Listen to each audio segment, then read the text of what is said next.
Welcome back to another Teen Storytime. My name is Aryn, and I am a librarian with the Hillsborough Public Library System. And today we are continuing our read-through of the Graveyard book. We're continuing on with Chapter 2 today, which is titled The New Friend. Bod was a quiet child with sober gray eyes and a mop of tousled mouse-colored hair. He was, for the most part, obedient. He learned how to talk, and once he had learned, he would pester the graveyard folk with questions. "Why amn't I allowed out of the graveyard?" he would ask, or "How do I do what he just did?" or "Who lives in there?" The adults would do their best to answer his questions, but their answers were often vague or confusing or contradictory, and then Bod would walk down to the old chapel and talk to Silas. He would be there waiting at sunset just before Silas awakened. His guardian could always be counted on to explain matters clearly and lucidly and as simply as Bod needed in order to understand. "You aren't allowed out of the graveyard, and it's aren't, by the way, not amped. Not these days, because it's only in the graveyard that we can keep you safe. This is where you live, and this is where those who love you can be found. Outside would not be safe for you. Not yet. You go outside. You go outside every night. I am infinitely older than you, lad, and I'm safe wherever I am. I'm safe there, too. I wish that were true, but as long as you stay here, you are safe." Or, "How could you do that? Some skills can be attained by education, and some by practice, and some by time. Those skills will come if you study. Soon enough, you will master fading and sliding and dream walking. But some skills cannot be mastered by the living, and for those you must wait a little longer. Still, I do not doubt that you will require even those in time. You were given the freedom of the graveyard, after all," Silas would tell him, "so the graveyard is taking care of you. While you are here, you can see in darkness. You can walk some of the ways that the living should not travel. The eyes of the living will slip from you. I, too, was given the freedom of the graveyard, although in my case it comes with nothing but the right of abode." "I want to be like you," said Bod, pushing out his lower lip. "No," said Silas firmly, "you do not." Or, "Who lives there? You know, Bod, in many cases it's written on the stone. Can you read yet? Do you know your alphabet?" "My what?" Silas shook his head, but said nothing. Mr. and Mrs. Owens had never been much for reading when they were alive, and there were no alphabet books in the graveyard. The next night, Silas appeared at the front of the Owens' cozy tomb carrying 3 large books, 2 of them brightly colored alphabet books. A is for apple, B is for ball, and a copy of The Cat in the Hat. He also had paper and a packet of wax crayons. Then he walked Bod around the graveyard, placing the boy's small fingers on the newest and clearest of the headstones and the plaques, and taught Bod how to find the letters of the alphabet when they appeared, beginning with the sharp steeple of the capital A. Silas gave Bod a quest to find each of the 26 letters in the graveyard, and Bod finished it proudly with the discovery of Ezekiel Olmsley's stone built into the side of the wall in the old chapel. His guardian was pleased with him.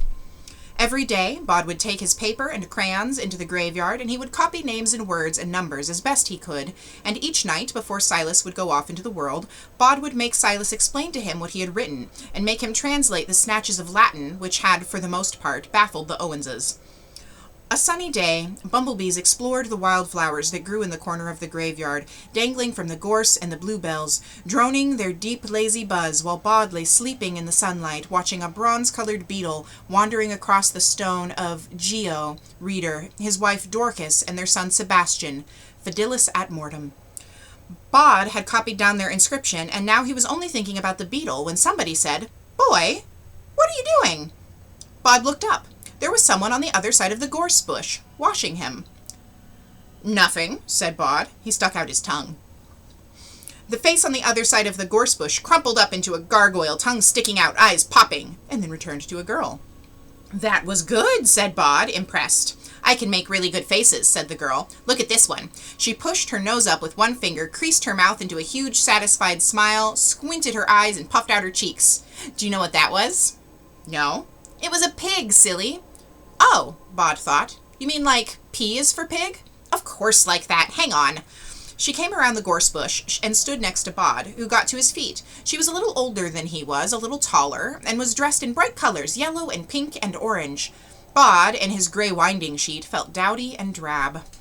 "How old are you?" said the girl. "What are you doing here? Do you live here? What's your name?" "I don't know," said Bod. You don't know your name, said the girl. Of course you do. Everyone knows their own name, fibber. I know my name, said Bod, and I know what I'm doing here, but I don't know the other thing you said. How old you are? Bod nodded. Well, said the girl, what was you when it was your last birthday? I didn't. I never was. Everybody gets birthdays. You mean you never had a cake or candles or stuff? Bod shook his head. The girl looked sympathetic. Poor thing. I'm 5. I bet you're 5 too. Bod nodded enthusiastically. He was not going to argue with his new friend. She made him happy. Her name was Scarlett Amber Perkins, she told him, and she lived in a flat with no garden. Her mother was sitting on a bench by the chapel at the bottom of the hill, reading a magazine, and she had told Scarlett to be back in half an hour and to get some exercise and not to get into trouble or talk to strangers. I'm a stranger, pointed out Bod. You're not, she said, definitely. You're a little boy. And then she said, and you're my friend, so you can't be a stranger. Bod smiled rarely, but he smiled then, hugely and with delight. I'm your friend, he said. What's your name? Bod. It's short for nobody. She laughed then. Funny sort of name. What are you doing now? ABCs, said Bod. From the stones. I have to write them down. Can I do it with you? For a moment, Bod felt protective of the gravestones. They were his, weren't they? And then he realized how foolish he was being, and he thought that there were things that might be more fun done in the sunlight with a friend. So he said yes. They copied down names from the tombstones, Scarlett helping Bod pronounce unfamiliar names and words, Bod telling Scarlett what the Latin meant if he already knew. And it seemed much too soon when they heard a voice further down the hill shouting, Scarlett! The girl thrust the crayons and paper back at Bod. I got to go, she said. I'll see you next time, said Bod, won't I? Where do you live? She asked. Here, he said, and he stood and watched her as she ran down the hill. On the way home, Scarlett told her mother about a boy called Nobody who lived in the graveyard and had played with her, and that night Scarlett's mother mentioned it to Scarlett's father, who said that he believed that imaginary friends were a common phenomena at that age, and nothing at all to be concerned about, and that they were fortunate to have a nature reserve so near. After that initial meeting, Scarlett never saw Bod first. On days when it was not raining, one of her parents would bring her to the graveyard. The parent would sit on the bench and read, while Scarlett would wander off down the path, a splash of fluorescent green or orange or pink, and explore.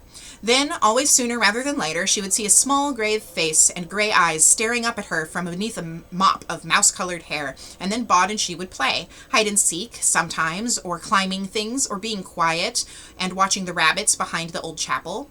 Bod would introduce Scarlett to some of his other friends. That she could not see them did not seem to matter. She had already been told firmly by her parents that Bod was imaginary, and there was nothing at all wrong with that. Her mother had, for a few days, even insisted on laying an extra place at the dinner table for Bod, so it came as no surprise to her that Bod also had imaginary friends.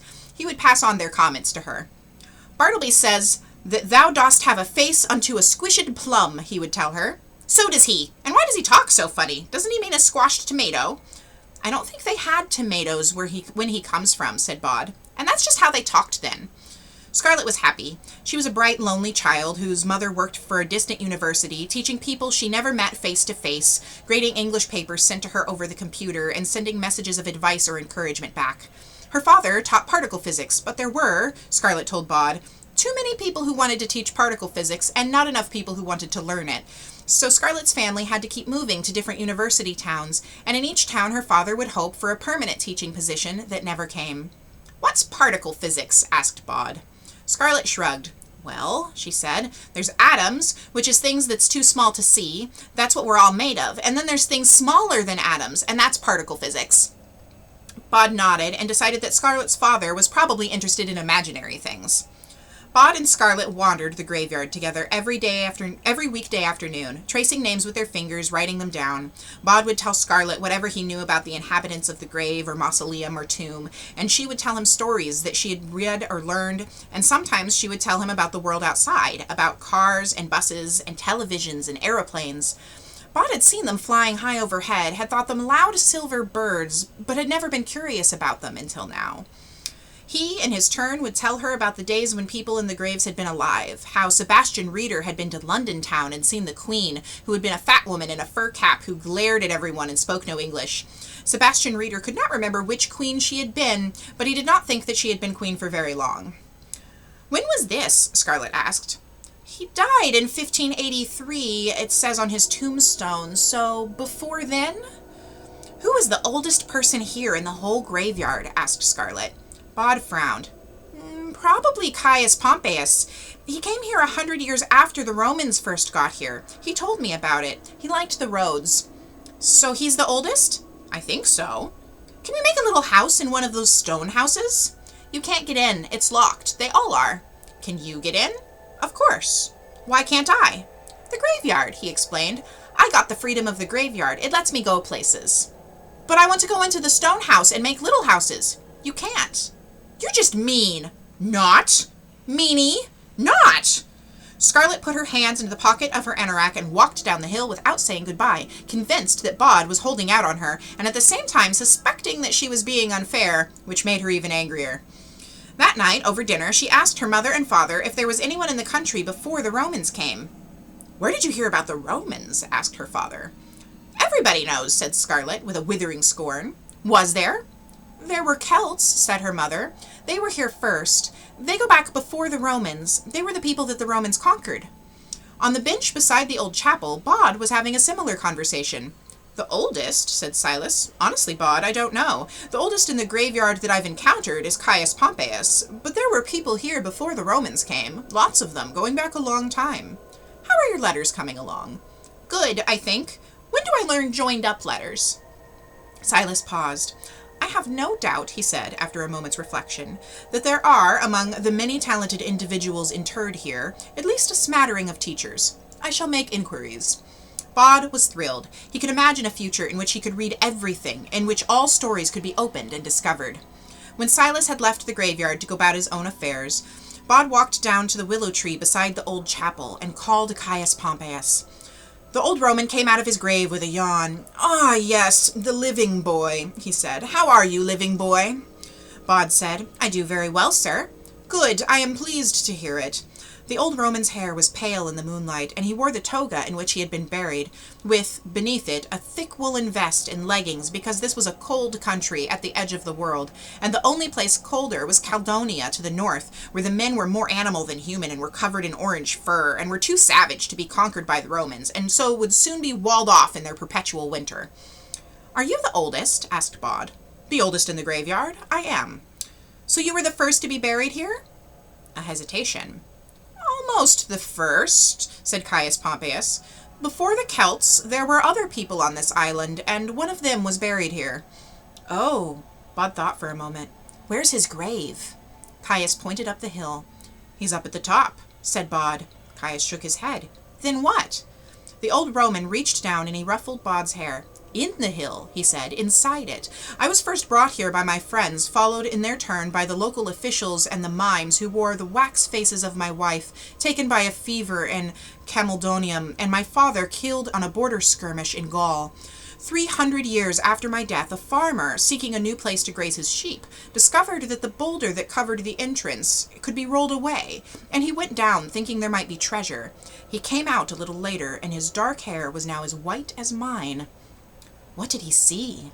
Caius said nothing then. He would not speak of it or ever return. They put the boulder back, and in time they forgot. And then 200 years ago, when they were building the Frobisher vault, they found it once more. The young man who found the place dreamed of riches, so he told no one, and he hid the doorway behind Ephraim Pettifer's casket, and he went down one night unobserved, or so he thought. Was his hair white when he came back up? He did not come up. Oh, so who's buried down there? Caius shook his head. I do not know, young Owens, but I felt him back when this place was empty. I could feel something waiting even then, deep in the hill. What's he waiting for? All I could feel, said Caius Pompeius, was the waiting. Scarlet was carrying a large picture book, and she sat next to her mother on the green bench near the gates, and she read her book while her mother inspected an educational supplement. She enjoyed the spring sunshine, and she did her best to ignore the small boy who waved at her, first from behind an ivy-covered monument. Then, when she had resolved to no longer look up at the monument, the boy popped up, literally like a jack-in-the-box, from behind a tombstone. Joji J. Shoji D. 1921. I was a stranger, and you took me in. He gestured toward her frantically, and she ignored him. Eventually, she put her book down on the bench. Mummy, I'm going for a walk now. Stay on the path, dear. She stayed on the path until she was round the corner, and she could see Bod waving at her from further up the hill. She made a face at him. I've found things out, said Scarlet. Me too, said Bod. There were people before the Romans, she said, way back. They lived, when they died, they put them in these underground, in these hills with treasure and stuff, and they were called barrows. Oh, right, said Bod. That explains it. Do you want to come see one? Now? Scarlet looked doubtful. You don't really know where one is, do you? And you know I can't always follow you where you go. She had seen him slip through walls like a shadow. In reply, he held up a large rusted iron key. This was in the chapel, he said. It should open most of the gates up there. They used the same key for all of them. It was less work. She scrambled up the hillside beside him. You're telling the truth? He nodded, a pleased smile dancing at the corner of his lips. Come on, he said. It was a perfect spring day, and the air was alive with birdsong and bee hum. The daffodils bustled in the breeze, and here and there on the side of the hill a few early tulips nodded. A blue powdering of forget-me-nots and fine, fat yellow primroses punctuated the green of the slope as the two children walked up the hill towards the Frobishers' little mausoleum. It was an old and simple design, a small, forgotten stone house with a metal gate for a door. Bod unlocked the gate with his key, and they went in. It's a hole, said Bod, or a door, behind one of the coffins. They found it behind a coffin on the bottom shelf, a simple crawl space. Down there, said Bod. We go down there. Scarlet found herself suddenly enjoying the adventure rather less. She said, We can't see down there. It's dark. I don't need light, said Bod. Not while I'm in the graveyard. I do, said Scarlet. It's dark. Bod thought about the reassuring things that he could say. There's nothing bad down there, but the tales of hair turning white and people never returning meant he could not have said them with a clear conscience. So he said, I'll go down. You can wait for me up here. Scarlet frowned. You shouldn't leave me, she said. I'll go down, said Bod, and I'll see who's there, and I'll come back and I'll tell you all about it. He turned to the opening, bent down, and clambered through on his hands and knees. He was in a space big enough to stand up in, and he could see steps cut into the stone. I'm going down the steps now, he said. Do they go down a long way? I think so. If you held my hand and told me where I was walking, she said, then I could come with you, if you make sure I'm okay. Of course, said Bod, and before he had finished speaking, the girl was coming through the hole on her hands and knees. You can stand up, Bod told her. He took her hand. The steps are just here. If you put a foot forward, you can find it. There. Now I'll go first. Can you really see? She asked. It's dark, said Bod, but I can see. He began to lead Scarlet down the steps deep into the hill and to describe what he saw as they went. It's steps down, he said, made of stone, and there's stone all above us. Someone's made a painting on the wall. What kind of painting? A big hairy C is for cow, I think, with horns. Then there's something that's more like a pattern, like a big knot. It's carved into the stone, too, not just painted. See? And he took her fingers and placed them onto the carved knotwork. I can feel it, she said. Now the steps are getting bigger. We're coming out into some kind of big room now, but the steps are still going. Don't move. Okay, now I'm between you and the room. Keep your left hand on the wall. They kept going down. One more step and we're on the rock floor, said Bod. It's a bit uneven. The room was small. There was a slab of stone on the ground and a low ledge in one corner with some small objects on it. There were bones on the ground, very old bones indeed, although below where the steps entered the room, Bod could see a crumpled corpse, dressed in the remains of a long brown coat. The young man who had dreamed of riches, Bod decided. He must have slipped and fallen in the dark. The noise began all about them, a rustling slither, like a snake twining through dry leaves. Scarlet's grip on Bod's hand was harder. What's that? Do you see anything? No. Scarlet made a noise that was half a gasp and half a wail, and Bod saw something, and he knew without asking that she could see it too. There was a light at the end of the room, and in the light a man came walking through the rock, and Bod heard Scarlet choking back a scream. The man looked well preserved, but still like something that had been dead for a long while. His skin was painted, Bod thought, or tattooed, Scarlet thought, with purple designs and patterns. Around his neck hung a necklace of sharp, long teeth. I am the master of this place, said the figure, in words so ancient and guttural that they were scarcely words at all. I guard this place from all who would harm it. His eyes were huge in his head. Bod realized it was because he had circles drawn around them in purple, making his face look like an owl's. Who are you? Asked Bod. He squeezed Scarlet's hand as he said it. The indigo man did not seem to have heard the question. He looked at them fiercely. Leave this place, he said in words that Bod heard in his head, words that were also a guttural growl. Is he going to hurt us? Asked Scarlet. I don't think so, said Bod. Then to the indigo man he said, as he had been taught, I have the freedom of the graveyard, and I may walk where I choose. There was no reaction to this by the Indigo Man, which puzzled Bod even more, because even the most irritable inhabitants of the graveyard had been calmed by this statement. Bod said, "Scarlet, can you see him?"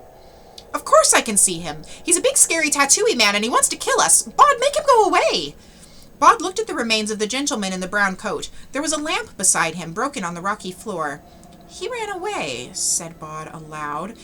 "He ran because he was scared and he slipped, or he tripped on the stairs and he fell off." "Who did?" "The man on the floor." Scarlet sounded irritated now, as well as puzzled and scared. "What man on the floor? It's too dark. The only man I can see is the tattooey man." And then, as if to make quite sure that they knew he was there, the Indigo Man threw back his head and let out a series of yodeling screams, a full-throated ululation that made Scarlet grip Bod's hand so tightly that her fingernails pressed into his flesh. Bod was no longer scared, though. "I'm sorry I said they were imaginary," said Scarlet. "I believe you now. They're real." The Indigo Man raised something over his head. It looked like a sharp stone blade. "All who invade this place will die," he shouted in his guttural speech. Bod thought about the man whose hair had turned white after he discovered the chamber, how he would never return to the graveyard or speak of what he had seen. "No," said Bod, "I think you're right. I think this one is." "Is what?" "Imaginary."